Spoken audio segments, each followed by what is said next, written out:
영화 노트북은 니콜라스 스팍스가 쓴 소설을 영화로 제작하여 2004년 개봉하였다. 닉 카서베치가 감독, 라이언 고슬링, 레이첼 맥아담스가 주연으로 출연하였다. 2016년 10월 19일 국내에서 재개봉해 18만 관객을 동원하며 그해 재개봉작 중 흥행 1위를 기록했다. 영화 상영 시간은 123분이다. 영화 줄거리. 영화의 시작은 지는 노를 배경으로 한 남자가 호수에서 배를 타고 노를 젓는 풍경을 할머니가 아무 생각 없이 쳐다보는 것으로 영화는 시작된다. 요양원에 치매로 입원해 있는 엘리 켈런 할머니에게 듀크 할아버지가 책을 읽어주기 위해 찾아온다. 간호사의 안내로 엘리 할머니에게 듀크 할아버지를 소개해주고 듀크 할아버지는 할머니에게 50년 전의 이야기 노트를 읽어준다. 엘리는 부유한 가정에서 살고 있고 가족과 함께 여름 동안 별장으로 휴가를 와서 친구들과 놀이공원에서 재미있게 놀고 있었다. 친구와 밤거리를 거닐던 노아가 엘리를 보게 되고 첫눈에 반해 적극적으로 엘리에게 다가가서 데이트를 신청한다. 엘리는 거절하지만 노아는 집요하게 접근하여 억지로 데이트를 허락받는다. 며칠 후 노아는 목재소에서 일을 마치고 집으로 가는 도중에 엘리가 어디론가 가는 엘리를 보고 다가가서 데이트 약속한 것을 지키라고 요구하지만 엘리는 언제 약속했느냐며 다시 거절당한다. 노아는 마음이 바뀌면 데이트하자며 헤어진다. 얼마 후 노아의 여자친구인 핀이 자리를 주선하여 우연인 것처럼 엘리를 만난다. 둘은 결국 만남에 성공하여 영화를 보러 가고 서로를 조금씩 알게 된다. 영화를 보고 둘이 산책을 하면서 서로의 마음을 이야기한다. 엘리는 일상이 스케줄에 따라 생활할 수밖에 없는 자유롭지 못하고 답답한 일상을 노아에게 이야기한다. 노아는 하고 싶어서 하는 것이 무엇이냐며 보여줄 것이 있다면서 벼란간 신호등이 있는 사거리 도로로 뛰어가서 벌렁 눕는다. 그리고 엘리도 하고 싶은 것을 해보라고 하면서 와서 누우라고 한다. 신호등이 파란불로 바뀌자 차가 다가오고 둘은 황급하게 일어나서 인도 쪽으로 달아나며 짜릿하다고 하며 즐거워한다. 노아는 데이트를 하면서 엘리를 자유스럽게 만들어준다. 듀크 할아버지의 이야기를 듣고 있던 엘리 할머니는 서로 사랑에 빠졌느냐, 그리고 그 이야기가 마음에 와 닿는다고 말하며 이야기에 심취해 있다. 듀크 할아버지의 이야기는 계속된다. 노아와 데이트로 엘리는 경험하지 못한 자유스러움에 빠지며 서로 사랑하는 사이가 되어간다.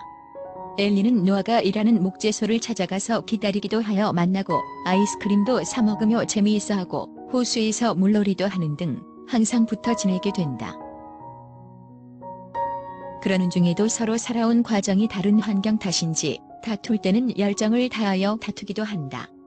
그러다가 다시 화해하고 바닷가로 놀러가서 다시 사랑을 확인한다. 그러면서 둘은 빠른 속도로 깊은 사랑에 빠져들게 된다.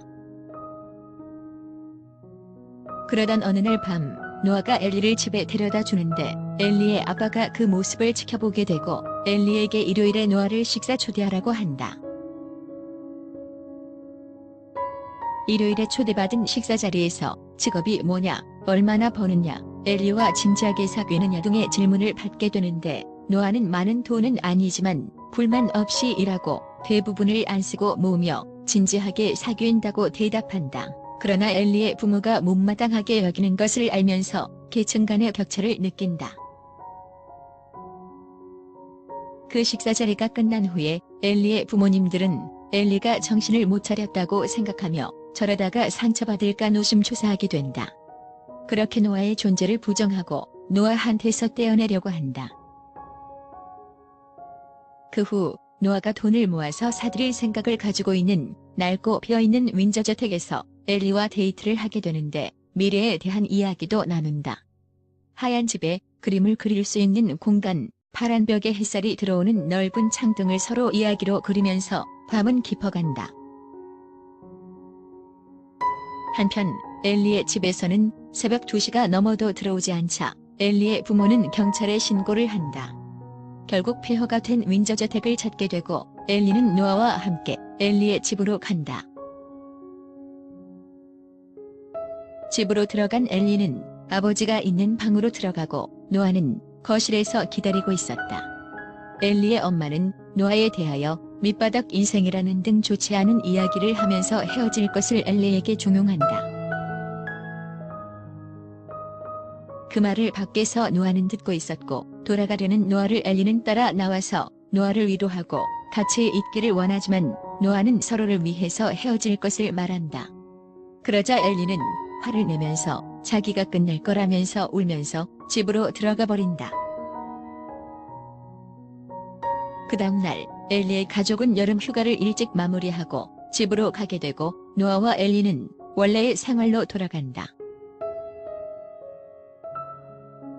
노아는 엘리가 벼랑간 떠난 걸 알고 그 후로 매일 엘리에게 편지를 하지만 답장이 없다. 엘리에게 온 편지를 엘리의 엄마는 미리 받아서 숨기며 엘리에게 알려주지를 않는다. 노아는 365일 편지를 보냈지만 1년이 넘어가자 편지도 안 보내게 되고 상심하며 시간을 보내다가 전쟁이 발발하자 군에 입대를 하게 된다. 한편 엘리는 군병원에 자원해서 부상병들을 간호하게 된다. 그러다 부상당한 론 하몬드 장교를 간호하면서 서로를 알게 되고 론이 완치되면 만날 것을 약속한다. 부상에서 완치된 론은 엘리에게 병원에서 약속한 데이트를 하게 된다. 부잣집에 명석한 남자로 엘리를 진심으로 사랑하게 되고 엘리도 론을 사랑하게 된다. 노아도 전쟁이 끝나고 집으로 돌아온다. 하지만 엘리를 잊지 못한 노아는 예전의 추억을 떠올리며 폐허가 된 저택을 아버지의 도움과 자신의 군인연금으로 구입하게 된다. 노아는 구입한 폐허가 된 저택의 건축 허가를 받기 위하여 버스를 타고 가는 중에 엘리가 지나가는 것을 보고 급히 내려서 엘리를 따라갔고 엘리와 론의 약혼식을 목격하고 돌아선다. 노아는 아직도 엘리를 잊지 못하고 엘리와 사랑을 나누며 미래를 약속했던 집을 만들기 위해서 주위에서 사랑에 미쳤다는 등의 시선을 아랑곳하지 않고 미친 듯이 집수리를 한다. 집은 엘리와 약속한 대로 하얀 집에 엘리가 그림을 그릴 수 있는 공간, 파란 벽에 햇살이 들어오는 넓은 창으로 저택을 만들었지만 노아의 채워지지 않는 마음의 공허함 때문에 매일 배를 타고 호수에 나가서 마음을 달랜다. 엘리가 없는 집이 필요하지 않은 노아는 집을 팔기로 마음을 먹었지만 많은 사람들이 와서 사려고 마음먹어도 팔지를 못하고 하루하루가 간다. 한편 엘리는 론과의 결혼식을 앞두고 드레스샵에 갔다가 친구들이 둘의 결혼식이 지역신문에 났다고 하자 신문을 보게 되고 그 지역신문에 노아가 저택 앞에서 찍은 사진을 보고는 기절을 한다. 엘리는 그 길로 약혼자인 론에게 달려가서 정리 좀 하고 머리 좀 식히고 오겠다고 말하고 노아에게 달려간다. 그리고 노아와 새로운 저택에서 지나간 추억을 이야기하다 집으로 돌아간다. 다음날 다시 와달라는 노아의 요청에 달려온 엘리는 노아와 함께 호수로 나가서 배를 타고 옛날처럼 즐거운 시간을 보낸다. 갑자기 소나기가 내리기 시작하고 호수 밖으로 나온 엘리는 비를 맞으며 노아에게 왜 그동안 편지 한 장 안 했느냐고 소리치며 이젠 늦었다고 말한다. 노아는 엘리와 헤어지고 1년 365일 매일 편지를 보냈고 그동안 엘리를 잊어본 적이 없이 7년을 기다렸다고 한다. 그리고 지금도 늦지 않았고 지금도 엘리를 사랑한다고 말한다. 엘리도 노아와 같이 그를 잊어본 적이 없었고 그를 사랑했다. 그리고 그날 밤을 둘만의 새로운 저택에서 사랑을 나누게 된다. 다음날 엘리의 엄마가 노아의 저택으로 찾아온다.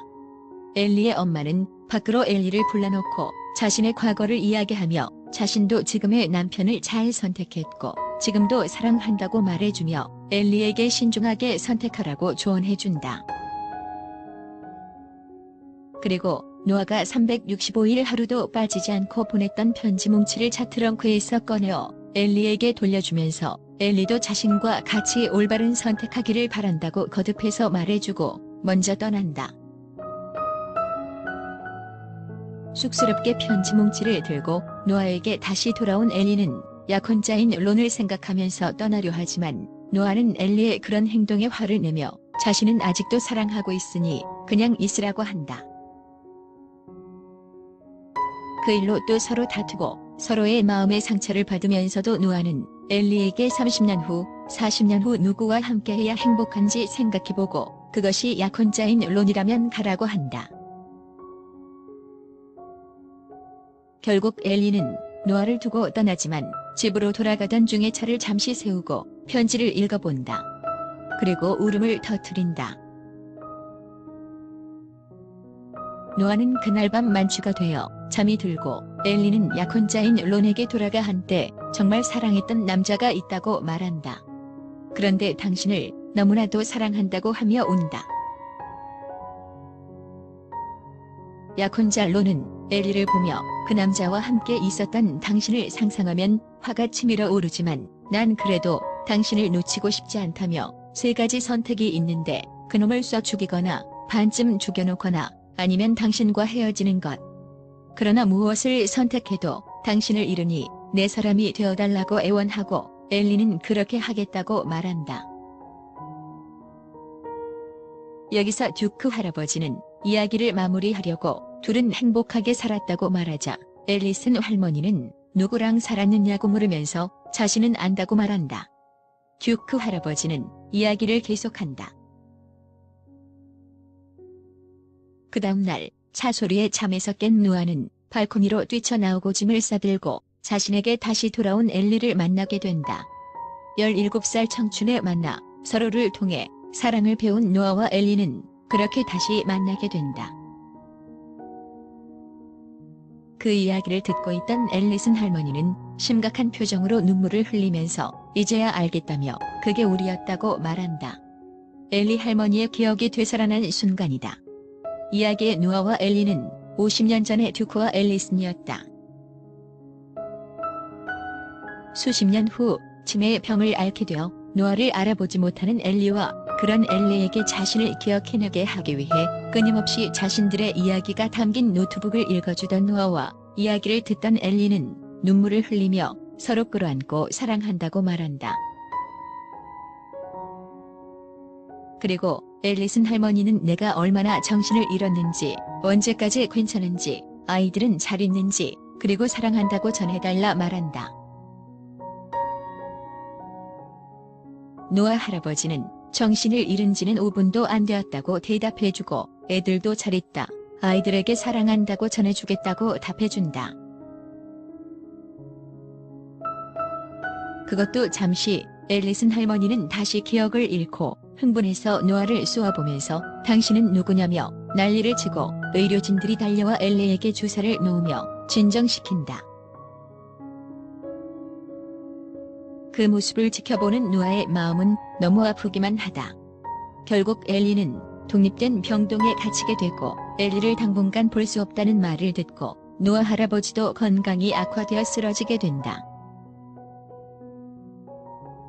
노아 할아버지가 조금 회복이 되자 할머니가 입원한 병동에 몰래 보러 가려다 간호사에게 들키고 간호사는 병원 규정이니 절대로 할머니를 보러 가선 안 된다고 말한다. 정말 안 되는 줄 알고 상심하던 노아는 간호사가 서 있던 곳에 남겨져 있는 커피를 본 후에 간호사의 배려를 깨닫곤 바로 엘리를 보러 간다. 노아는 잠들어 있는 엘리의 손을 잡고 보고 싶었다고 속삭인다. 그때 잠에서 깬 엘리가 노아를 알아본다. 그리고 무서워서 혼났다. 내 기억이 다시 돌아오지 않으면 어쩌냐고, 그리고 우리 사랑이 기적을 만들 수 있냐고 하며 사랑한다고 말한다. 노아는 엘리의 손을 꼭 잡은 채 침대에 나란히 누워서 잠이 들었다. 그리고 그 다음날 노아와 엘리는 두 손을 잡은 채 깊은 잠에서 깨어나지 못하고 함께 생을 마감한다.